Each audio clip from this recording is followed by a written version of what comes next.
Hi friends, welcome back to my channel.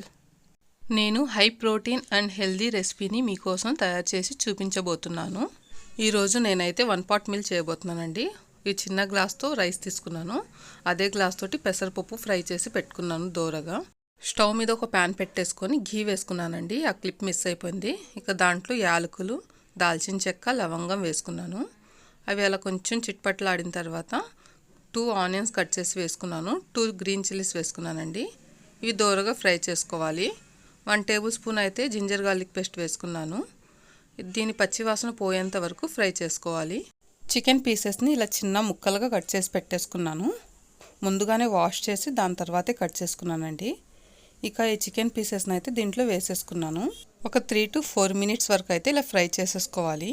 ఈ recipe అయితే స్కూల్కి వెళ్ళే పిల్లలకి కానీ, ఆఫీస్కి వెళ్ళి జాబ్ చేసుకునే వాళ్ళకి కానీ చాలా సింపుల్గా, ఈజీగా ఈ లంచ్ బాక్స్ తయారు చేసుకోవచ్చు. ఈ చికెన్ పీసెస్ ఇలా కొంచెం ఫ్రై అయిన తర్వాత దాంట్లో నేను కట్ చేసి పెట్టుకున్న టొమాటోస్ వేసుకున్నాను. ఒక 2 టొమాటోస్ అయితే తీసుకున్నానండి. స్టవ్ని మీడియం ఫ్లేమ్ మీద పెట్టేసుకొని ఇలా కుక్ చేసుకుంటే కనుక టొమాటోస్ తొందరగా మగ్గిపోతాయి. ఇక దీంట్లో డ్రై పౌడర్స్ వేసేసుకుందామండి. రుచికి సరిపడే ఉప్పు, 1 టేబుల్ స్పూన్ కారం, 1/2 టేబుల్ స్పూన్ పసుపు, 1/2 టేబుల్ స్పూన్ ధనియా powder, 1/2 tablespoon pepper powder. వీటన్నిటిని వేసేసుకొని బాగా కలిపేసుకోవాలి. నేను ఆల్రెడీ ఇందాకే ఆ పప్పుని, బియ్యాన్ని వాష్ చేసి నానపెట్టేసుకున్నాను.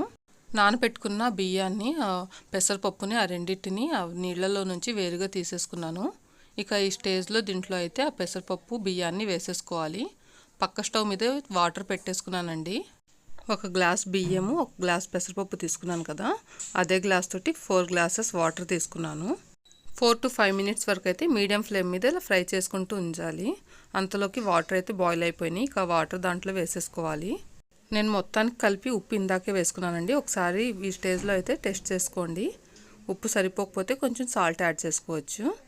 ఇక దీంట్లో కొంచెం కొత్తిమీర, పుదీనా వాష్ చేసి వేసేసుకున్నాను. ఆ వాటర్ అంతా అబ్జర్వ్ అయ్యేంత వరకు 5 మినిట్స్ హై ఫ్లేమ్ మీద కుక్ చేసుకోవాలి. ఈ హెల్దీ రెసిపీని మీరు కూడా ఒకసారి ట్రై చేసి టేస్ట్ ఎలా ఉందో నాకు కామెంట్ చేయండి. వాటర్ అంతా ఇలా కొంచెం డ్రై అయిన తర్వాత ఇక లో ఫ్లేమ్ మీద అయితే ఒక 5 to 10 మినిట్స్ వరకు కుక్ చేసుకోవాలి మూత పెట్టేసి. ఇక 1 పాట్ మీల్ చికెన్ కిచిడి అయితే రెడీ అయిపోయింది. మీకు నచ్చితే కనుక please like, share and subscribe to my channel. మీకు ఏమైనా రెసిపీస్ కావాలనుకుంటే నాకైతే కామెంట్ చేయండి. Thanks for watching my video.